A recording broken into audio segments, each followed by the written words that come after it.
Ready? Okay.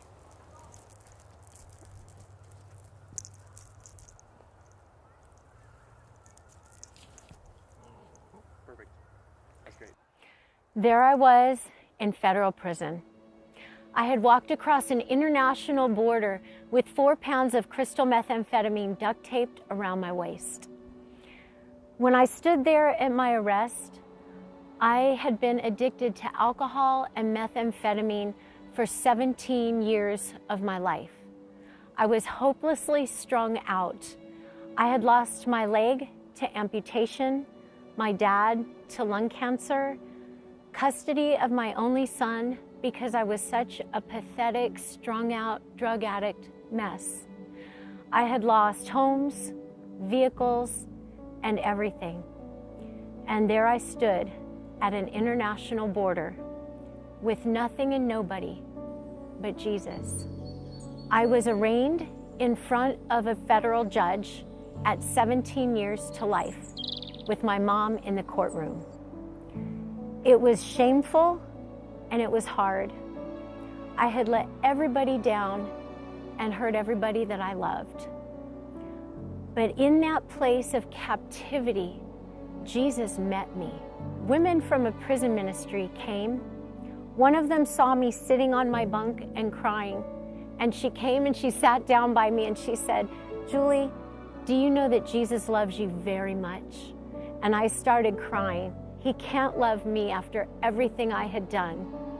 I had lived a life of such depravity, but she kept insisting that no matter what I had done, that Jesus hung and died on a cross to pay for every sin I had ever committed. And she told me that all I had to do was give my life to him. And that night, as all the other inmates were off eating dinner, I got down on my knees and I gave my heart and my life to Jesus. And I got out of prison after only 22 months.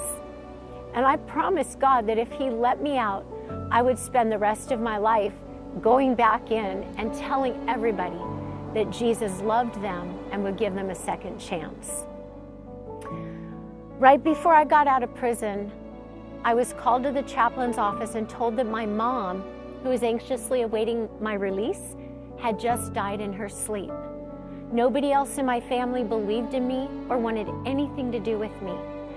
That night, after I found out that my mom died, I got down on my knees on the cold, hard cement floor at my prison bunk, and I asked God, what am I going to do now?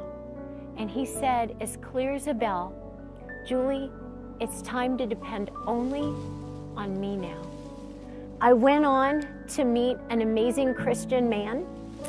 After I had been out of prison, I had been praying for God to restore my son Tyler to my life.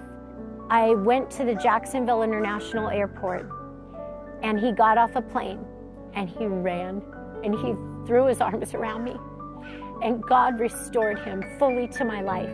And God has restored everything and more. God hasn't let me down. He hasn't failed me. Today, I'm an outreach pastor at Calvary Assembly of God in Orange Park, Florida.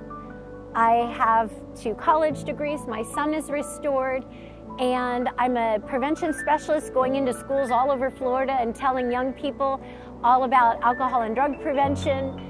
Everything about my life is different. I didn't deserve his grace, but he gave it anyway. I was finally able to overcome.